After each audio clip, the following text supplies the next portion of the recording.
Welcome everybody to another episode of Mothman Podcast.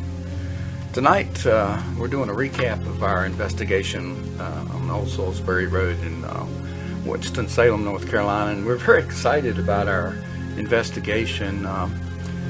Bruce, you want to tell them a little bit about what we were doing and why we're going to be doing this again? All right, what we were doing is we were conducting a paranormal investigation for a lady that lived out in Salisbury Road. And initially, she had called in to the podcast. Daryl had interviewed her over the phone. And after going to investigate for like a short period of time, we actually collected quite a bit of evidence to where we're already planning a return trip, especially since we're getting an SLS camera. For those of you who don't know what that is, it's basically a modified Xbox Connect camera that can detect motion and map in the skeletal features of a figure. And it's been used to on Ghost Adventures and Ghost Hunters to map in spirits. And so we're kind of pretty excited to test out our new camera once it comes in a couple weeks on our return trip. We were very excited. When we arrived out at the residence, we were able to interview Sherry and her daughter, and Malia, is that her name? Malia, excuse me, didn't mean to mispronounce her name there, Malia.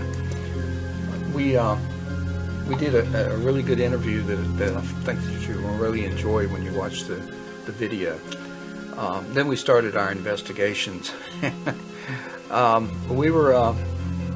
I started off doing an investigation in one of the middle bedrooms where a little girl had been seen there in that room in the past, and it was very interesting. And my findings there, I had a meter with me, which went off a couple of times while I was in the room. But the real investigation was the fact that when I was standing there, I started talking to the little girl, and as I started talking to the little girl, the temperature in the room, I had a thermal...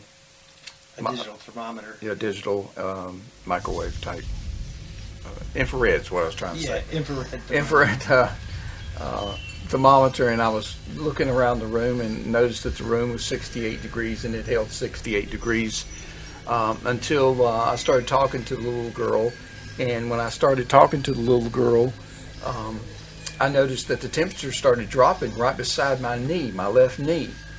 And it dropped all the way down at one point to 57 degrees.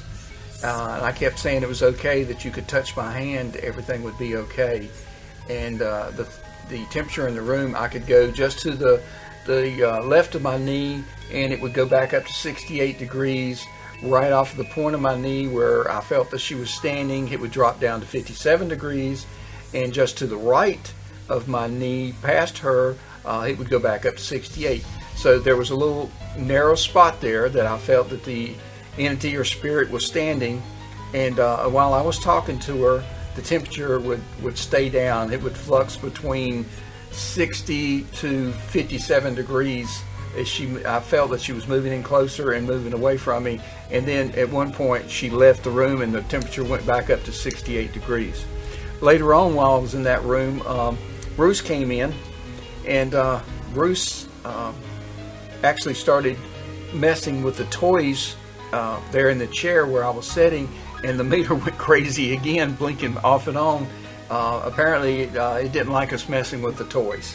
Yeah. So the EMF detector actually scared me a little bit when it went off, because we weren't expecting it to. And an interesting thing about him, Daryl talking about telling the little girl to hold his hand, is actually on the full spectrum camera at one point you see an orb fly right toward his hand, and you can it's just a split second, but you can see the orb as it approaches his hand while it's on his knee. And then Bruce had some very interesting findings in the front bedroom. If you want to call it that.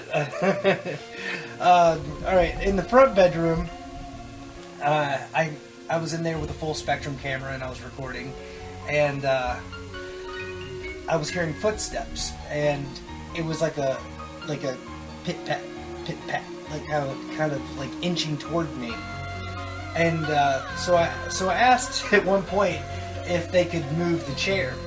And I was standing right next to the chair, and I had the camera focused on it. Now the chair didn't like necessarily move, but it creaked, like almost if someone had sat in it, and it kind of caught me off guard at one point.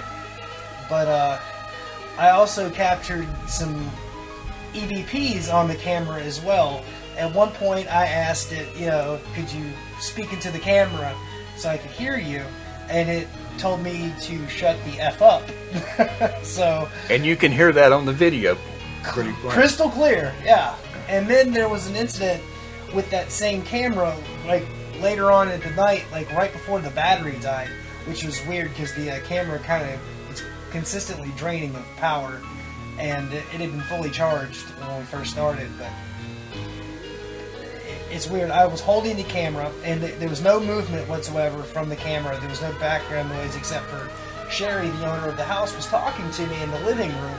And I was kind of holding the camera like out like this, straight ahead of me, into the room. And there's this weird EVP that's so loud that it drowns out Sherry and I, or Sherry talking to me in the background, where it says, "Hi, Daryl, Jimmy." And that's one thing that really caught our attention, because, I mean, number one, of how loud this EVP was. And if that was truly, what we heard, that's a Class A intelligent response.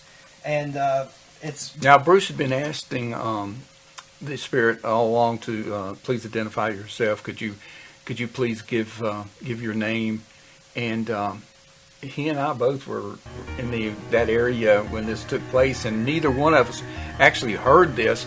But it's as plain as day on the video camera once we start playing it back. I mean, it's as loud as you and I are talking to each other almost on the camera, but it was not audible whatsoever. So that piece of evidence right there is what got me and Daryl really wanting to go into the public records before we go into the next investigation, to investigate to see who lived on the property before the house was built, and see if we can identify Jimmy and this little girl that's in the purple dress and purple bow. We're very excited about going back again. It's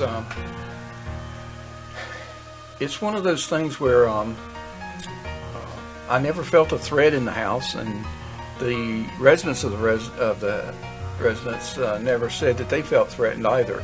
But you could definitely feel that there was something there. We saw, and we have on video, a couple of orbs that we saw moving around.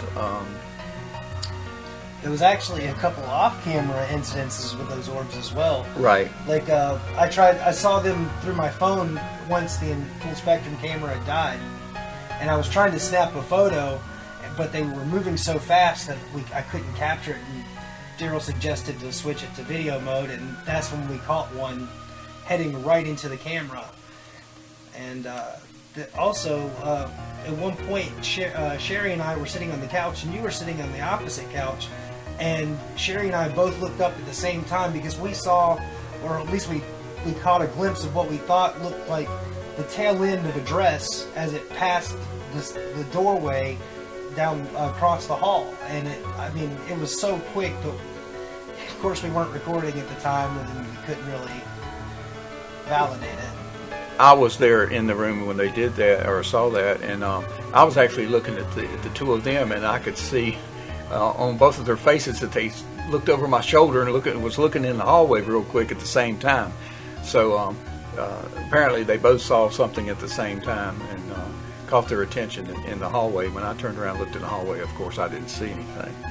But the drop in the temperature really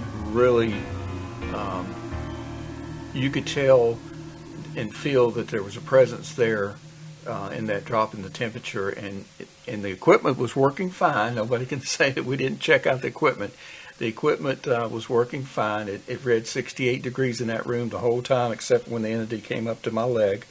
And I even had Bruce come over with the camera and show that the thermometer was dropping down. I believe while he was standing there, it dropped down to 63. So it was really really good that that he could catch that as it was dropping down. Now, Bruce also came into the room a couple of times, and when Bruce came into the room, I could tell that the entity would move away from me, and I would try to tell it to come back because we were not going to hurt it, or we just wanted to be there and to talk to it and be with it. And then when Bruce would leave again, I could see the temperature dropping back down. Tell them what happened when I put the EVP recorder on the hobby horse. We put a recorder there to try to capture if the entity would like to speak to us, and as soon as he put it down, something turned the recorder right off, just right away. Yeah, like as soon as I leave the room, all you hear is a static, and then the recording just stops, and I had to go turn it back on, and then we didn't capture anything after that, but on the recorder. But it was interesting. Like he said, every time I walked in there, it seemed like it ducked away from me and hid, and then it would go back to him as soon as I left. As soon as he left the room, and like I said, now the entity has shown itself in the past to break things. It knocks things off of counters and breaks them. You can actually see, we have eyewitnesses showing or telling us about glass would actually move across the table and fall and break, especially when Sherry left the residence. Apparently it acts up when Sherry leaves the residence, and in one instance the daughter and the aunt was in the room, and they looked up and they could see the screws unscrewing from the light above their head, and sure enough, the fixture from the light above their head just fell and busted in the floor. So the entity has the ability to switch off that recorder if it wanted to. So something switched off our recorder just as quick as we would turn it on. And what was funny is, like, during the interview, like, we caught an EVP during the interview when Sherry was describing that, and it was the little girl's voice saying "bad." Yeah, like, if you look or listen real closely, you can hear something over the camera mic say "bad," and so we were thinking it was talking about it breaking things. Maybe it felt like it was bad, but the entity has called out for Mother quite a few times in the past, and they've heard it. Also, did you mention right after you asked if it could move the rocking chair and you hear it creak? Yeah, I mentioned that. And did you mention that there was footsteps, loud wooden footsteps right after real that? Real loud. Like, it started soft, and then it got loud, like, especially when the ones near the chair, like, they were right in front of me. But, and we did capture that on the audio and in the video. Also, the daughter who now sleeps downstairs says she hears nightly somebody running and walking down the hallway. So we were able to hear those footsteps. We're excited about going back. We think we just opened the door. We were there only probably an hour and a half doing this investigation, and next time we're trying to go back and maybe spend the night and do a thorough investigation and see what we can... with Sherry out of the residence. With Sherry out of the residence. That'll be an interesting catalyst for things, hopefully. We hope we'll see some of the mystery that takes place there when Sherry's gone, and that it makes the entity mad. So we will be back with another podcast and investigative podcast in the near future. So stay tuned, and we hope that you'll enjoy the video that you're going to be looking at tonight. Thank you. Thank you.